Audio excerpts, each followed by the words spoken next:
Good morning बच्चों। कैसे हैं आप लोग। उम्मीद है कि आप सब अच्छे और स्वस्थ होंगे। मैं जीएम श्रीवास्तव आज के ऑनलाइन क्लास में एक बार फिर से आपका स्वागत करता हूं। बच्चों, आज हम कक्षा 10 के हिंदी विषय से संबंधित व्याकरण के एक भाग रचना के आधार पर वाक्य भेद के बारे में पढ़ेंगे और साथ ही ये जानने का प्रयास करेंगे कि कैसे वाक्य को हम पहचानें और किस प्रकार से हम उसे परिवर्तित कर सकते हैं।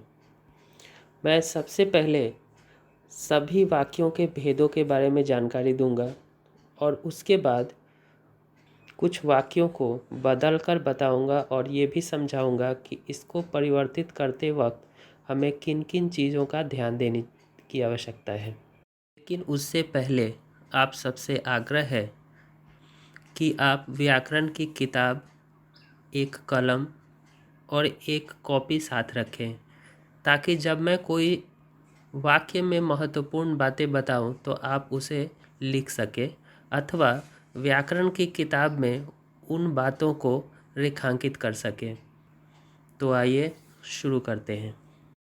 रचना के आधार पर वाक्य के 3 भेद हैं। पहला सरल वाक्य, दूसरा मिश्र वाक्य और तीसरा संयुक्त वाक्य। तो सबसे पहले सरल वाक्य। व्याकरण की दृष्टि से सरल वाक्य सिर्फ उसे ही कहा जा सकता है जिन वाक्यों में एक उद्देश्य तथा एक विधेय होता है, अर्थात इसमें दो अलग अलग वाक्यों को जोड़ने के लिए किसी प्रकार के योजक शब्दों का इस्तेमाल नहीं किया जाता तथा इसमें एक ही क्रिया पूर्ण रूप से संपन्न होती है। उदाहरण के तौर पे पिताजी पत्र लिख रहे हैं, तो जैसा कि आप जानते हैं पिताजी यहाँ उद्देश्य हो गए और पत्र लिख रहे हैं वो हो गया विधेय, अर्थात उद्देश्य और विधेय को मिलाकर ही ये वाक्य संपन्न हुआ है, इसलिए हम इसे सरल वाक्य कह सकते हैं। एक और उदाहरण आप ले सकते हैं, जैसे कक्षा के सभी बच्चे बुद्धिमान हैं। यहाँ पर कक्षा के सभी बच्चे ये उद्देश्य की श्रेणी में आएंगे और बुद्धिमान है ये विधेय के श्रेणी में आएंगे, अर्थात इन दोनों के को अलग करने के लिए किसी भी प्रकार के योजक शब्दों का इस्तेमाल नहीं किया गया है, इसलिए हम इसे भी सरल वाक्य की श्रेणी में ही रखेंगे। अब दूसरा संयुक्त वाक्य। यह वाक्य जिसमें दो या दो से अधिक वाक्य या कह लें कि खंड स्वतंत्र रूप से योजक शब्दों अथवा समुच्चय बोधक अव्ययों द्वारा आपस में जुड़े होते हैं, तो इस प्रकार के वाक्य संयुक्त वाक्य कहलाते हैं। अर्थात किसी भी वाक्य में दो या दो से अधिक वाक्य किसी योजक शब्द या समुच्चय बोधक अव्ययों से जुड़े हुए हों, तो इस प्रकार के वाक्यों को हम संयुक्त वाक्य की श्रेणी में रख सकते हैं। जैसे बादल गरज रहे हैं और वर्षा हो रही है। यहाँ पर देखने वाली बात यह है कि यहाँ बादल गरज रहे हैं एक स्वतंत्र वाक्य है और वर्षा हो रही है यहाँ ये स्वतंत्र वाक्य है, लेकिन दोनों वाक्यों को जोड़ने के लिए समुच्चय बोधक अव्यय अर्थात और का इस्तेमाल किया गया है और ये और जो है वो दोनों वाक्यों को आपस में जोड़कर पूर्ण वाक्य बना रहा है। इसीलिए दो अलग अलग उपवाक्य होने के कारण ही हम इसे संयुक्त वाक्य की श्रेणी में डालेंगे। इसे एक और उदाहरण से हम समझ सकते हैं। यहाँ पहले जंगल था परंतु अब बस्ती है। यहाँ पर दो अलग अलग स्वतंत्र उपवाक्य दिखाई दे रहे हैं। जैसे पहला स्वतंत्र उपवाक्य है यहाँ पहले जंगल था और दूसरा स्वतंत्र उपवाक्य है अब घनी बस्ती है, अर्थात इन दोनों उपवाक्यों को जोड़ने के लिए परंतु जैसे योजक शब्दों का इस्तेमाल किया गया है, इसलिए इस वाक्य को हम संयुक्त वाक्य की श्रेणी में रखेंगे। ज़्यादातर संयुक्त वाक्यों में संयोजक या योजक शब्द तथा, एवं, या, अथवा, और, परंतु, लेकिन, किंतु, बल्कि, अतः, इसलिए, इन इस तरह के शब्दों का इस्तेमाल किया जाता है। ये सारे शब्द दो अलग अलग वाक्यों को जोड़ने का काम करते हैं और इसीलिए इन सारे शब्दों के साथ ही संयुक्त वाक्यों का निर्माण संभव है। अब वाक्य का तीसरा भाग, मिश्र वाक्य। जिन वाक्यों में एक मुख्य उपवाक्य और अन्य उपवाक्य उस पर आश्रित हो उसे मिश्र वाक्य कहते हैं। अर्थात जिस वाक्य में एक मुख्य उपवाक्य हो तथा अन्य जो उपवाक्य होंगे वो उस मुख्य वाक्य पर आश्रित होंगे, ऐसे वाक्यों के मिश्रण को ही हम मिश्र वाक्य कहेंगे। जैसे, अध्यापिका चाहती है कि बच्चे मेहनत करें। इसमें मुख्य उपवाक्य क्या होगा बच्चों? अध्यापिका चाहती है। और आश्रित उपवाक्य कौन सा होगा? बच्चे मेहनत कर रहे हैं। इसका मूल कारण ये है कि क में छोटी ई की मात्रा एक योजक शब्द की श्रेणी में आता है।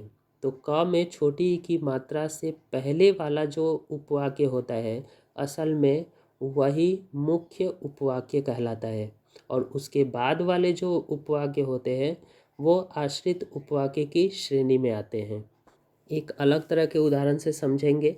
जैसे, राधा ऐसे खेल रही है जैसे बच्चे खेलते हैं। अब यहाँ पर मुख्य उपवाक्य राधा ऐसे खेल रही है और आश्रित बच्चे खेलते हैं अथवा जैसे बच्चे खेलते हैं। इसमें क में छोटी की मात्रा वाले शब्द तो नहीं है, लेकिन क्योंकि इसमें दो योजक शब्द हैं तो पहले योजक शब्द से संबंधित वाक्य मुख्य वाक्य की श्रेणी में आएंगे और दूसरे योजक शब्द से संबंधित उपवाक्य आश्रित उपवाक्य में आएंगे।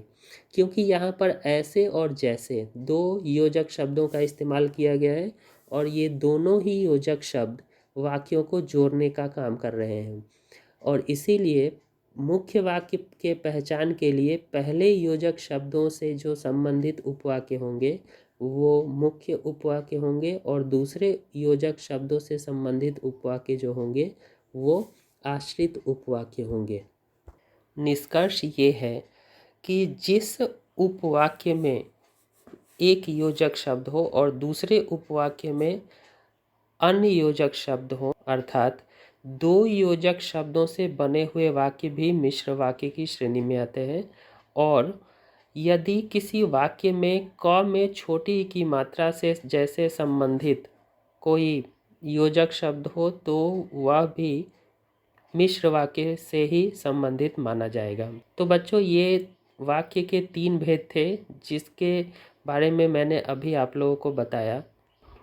अब मैं परिवर्तन के बारे में समझाऊंगा जो कि बहुत ही सरल आसान है। क्योंकि आप तीनों ही वाक्यों के बारे में ठीक से समझ चुके हैं तो आपको ये पता होगा कि किस प्रकार के वाक्य मिश्र वाक्य होते हैं, किस प्रकार के वाक्य सरल वाक्य होते हैं और किस प्रकार के वाक्य संयुक्त वाक्य होते हैं।